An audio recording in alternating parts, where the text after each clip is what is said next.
whenever even a small incident of ragging takes place. Many of the laws of the land in the Indian Penal Code are directly attracted. You know, unauthorized trespass, physical assault, causing grievous injury, attempt to homicide. Now, all these are there. Extortion, vilification, insulting someone, defamation. Now, many kinds of crimes are actually involved in this. And therefore, once we sensitize society, we have to sensitize our machinery. Police starts taking it seriously, which they are doing. I'm very happy to report that wherever the helpline has referred matters to the station house officers or districts, they've been very forthcoming. And even courts have been advised to fast-track matters of ragging. Sir, I was just wondering that the education now is international phenomena, and maybe that in other countries and universities elsewhere on the land, these kind of things should be there if it is necessary to be with the students. But I find that in other part of the world, before these regulations, the menace was not that serious and significant. There was a little fun around and all that. What is that in India, that it reached to a level where the regulations and law was to be brought in? Is there something to do with our cultural aspect or historical or whatever?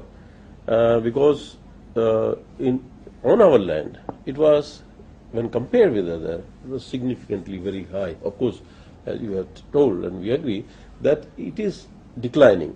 It is the first year of implementation of regulation, a lot of improvement has seen it. But when we compare with others, can we take some or adopt or adapt something from outside?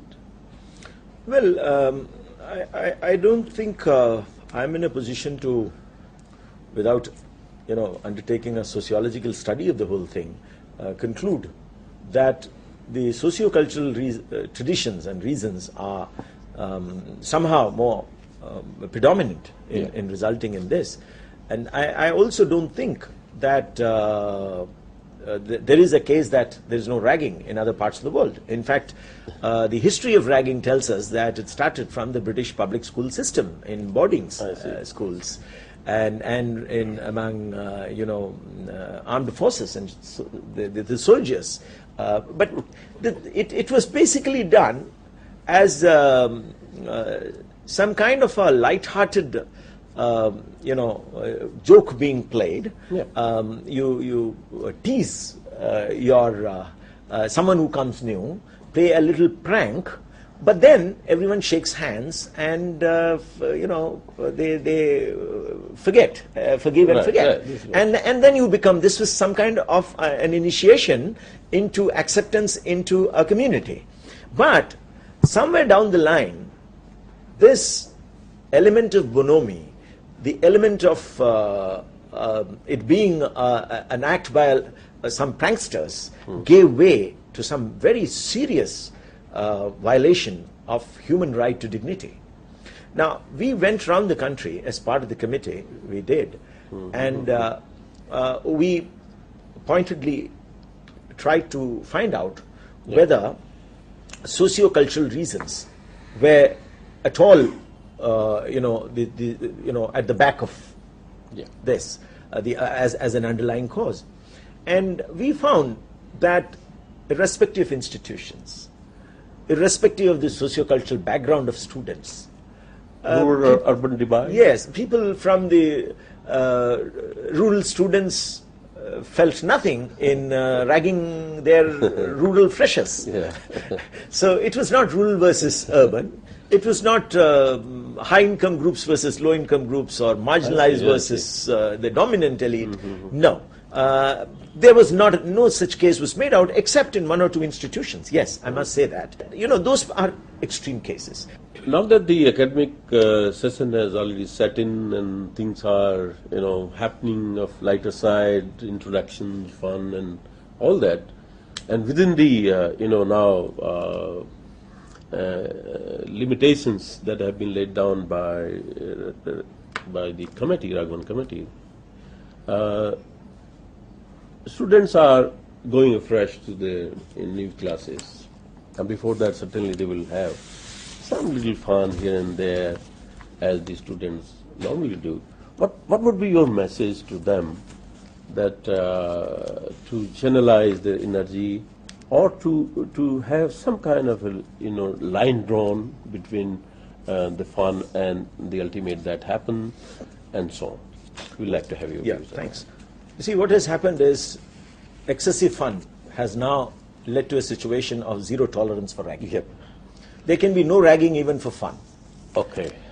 No familiarization sessions where you tease, you torment juniors. Because this starts from there only. Yes. Yeah. We have said that any interaction will have to be within the presence of teachers and, now some institutions have followed, there are some very good examples. IIT Kanpur, for instance, follows a pattern where there are student mentors from among super seniors who then oversee that the seniors don't indulge in ragging vis-a-vis the freshers.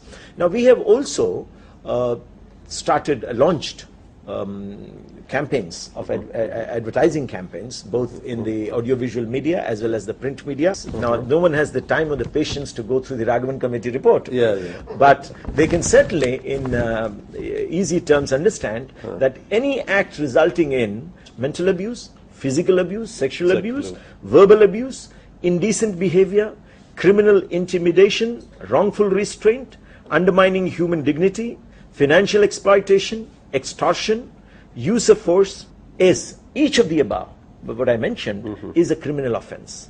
A student indulging in ragging can be expelled from the institution, banned from the mess or hostel, denied scholarships, debarred from examinations, denied admission to any institution, prosecuted for criminal action, and prosecuted by police on the basis of the FIR filed by the institution. And in case of ragging, students are advised to make use of the toll-free anti-ragging helpline 1800-180-5522 or simply 15522. And I would also appeal to educational institutions not to go on the defensive and deny, that there is no ragging. Because a denial, when it leads to further inquiry and once it is established that ragging had indeed taken place, can attract severe action on the institution. Thank you.